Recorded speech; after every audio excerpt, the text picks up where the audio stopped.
Hello everyone! In this video, I'll show you how to cancel your United Healthcare or UHC insurance.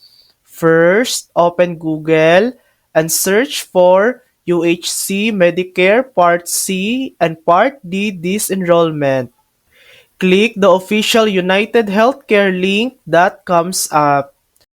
On this page, you'll find details about the disenrollment or cancellation process.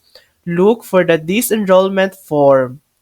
You can either complete the form online or download the PDF version.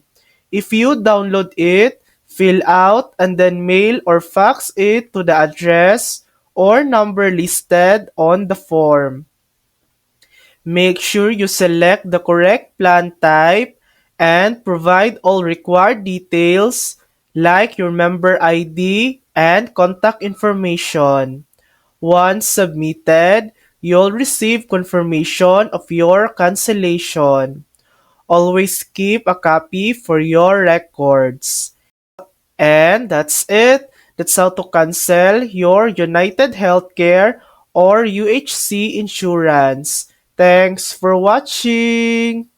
If this video helped you, please like and subscribe for more helpful tutorials.